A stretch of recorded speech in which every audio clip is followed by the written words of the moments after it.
When you open social media and scroll through the posts and the reels, you'll find the most shocking opinion, the most outrageous moments, the best and the worst of what happened today. Not the normal world, just the extremes. So it is an important question. Is the world getting more and more extreme? Or is it just social media that's getting better and better at sowing it? Let's take a step back a couple of decades when the television was the primary source of information distribution. Content was limited and most of it was long form. So it was one long form content competing with another one, and you couldn't really skip one towards the other unless you change the channel, but then you risk changing the theme as well. And if you compare that with today, with the reels and the shorts, it's infinite watching, it's infinite amount of content, it's instantly switching from one to the other. And if something does not grab your attention in the first couple of seconds, you can just scroll down. So content here is not exactly competing with few other options.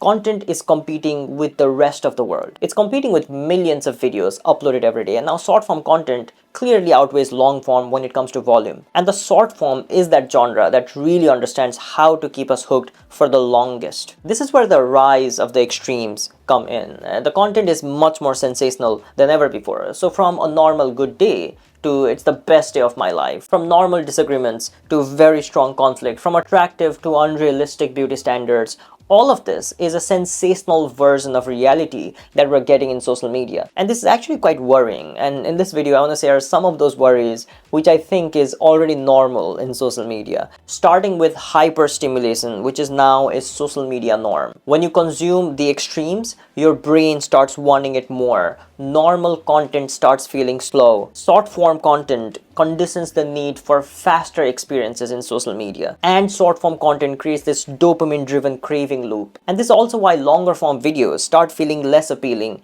even though they're clearly more insightful. And it's also very easy to fall into this loop because your brain just wants it more. And this is where the baseline actually shifts. And normal does not really feel like normal. It feels underwhelming. Another problem, and this is quite a big one, is that in social media, it's not really much of a priority that a content is truthful, honest, or useful, as long as it spreads very, very fast. And it happens to be the case that outrageous content spreads much faster than nuance. Oversimplified content spreads much faster than detailed and sophisticated ones, and emotional reactions and outbursts spread much faster than normal communication that people have with each other. And this is why we see bold claims that aren't exactly true, or viral content that aren't very useful, or content that are just untrue but are spread till the end of the world. And that's because the algorithm doesn't exactly ask if this is true. It asks, will it reach out to a lot of people? And if it does, that's job well done. And this is where the ecosystem is one that prioritizes attention much more than it prioritizes truth. This is a massive compromise to any form of social fabric that's important. And one can just imagine just how bad this can be. The third thing, and you can think of this as a problem, I don't really know where this is going, but it happens to be the case that sensational content, or at least sensational headlines, compete with other sensational headlines. When extreme content becomes a norm in a platform, it starts competing with itself. So here you'll find one set of extreme behavior competing with another set of extreme behavior, one set of extreme title competing with another one. And that causes the whole platform to be more dramatic, more theatrical, more shocking, just more hyper in every way you can imagine,